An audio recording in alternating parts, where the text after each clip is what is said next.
मी अशोक खरात अत्यंत गंभीर प्रकरण असल्याचं मुख्यमंत्री फडणवीसांनी म्हटलंय। भोंदूबाबा अशोक खरातचा भांडाफोड आम्हीच केल्याचंही मुख्यमंत्री म्हणतायत। या प्रकरणामध्ये अत्यंत वरिष्ठ पातळीवरती तपास होतोय असंही मुख्यमंत्र्यांनी स्पष्ट केलेलं आहे।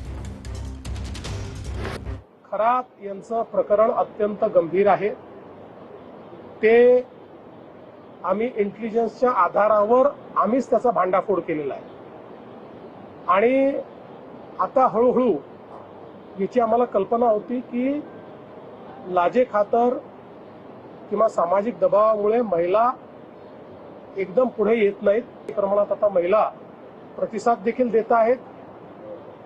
या संपूर्ण प्रकरणाची अत्यंत वरिष्ठ स्तरावर मॉनिटरिंग होते आहे। असं नाही आहे, शेवटी महिला आयोगाच्या त्या अध्यक्ष आहेत आणि महिलांसोबत दुर्व्यवहार करणाऱ्या व्यक्तीच्या शी त्यांचा जवळचा संबंध किंवा त्यांना गुरुस्थानी मानलेला आहे। अशा परिस्थितीमध्ये या सगळ्या विषयाला न्याय मिळणार नाही आणि त्यांनी देखील ते मान्य केलं आणि त्यांनी तो राजीनामा दिला। भोंदूबाबा खरात प्रकरणामध्ये कोणालाही सोडलं जाणार नाही, मुख्यमंत्र्यांनी इशारा दिलाय। राजकीय रंग देण्याचा काहींचा प्रयत्न होतोय असंही मुख्यमंत्री म्हणतात।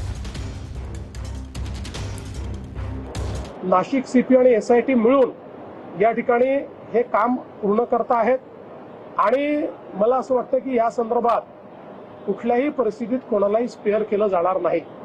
आता याला राजकीय रंग देण्याचा काही प्रयत्न चाललेला आहे। कोणाजवळ काही पुरावा असेल तर त्यांनी तो निश्चित आणून द्यावा, त्याच्यावरही कारवाई होईल। पण विनाकारण प्रत्येक गोष्टीला केवळ राजकीय रंग। आता अनेक लोक जायचे, विरोधी पक्षाचे कोण कोण गेले त्यांचे मी पुरावे देऊ शकतो।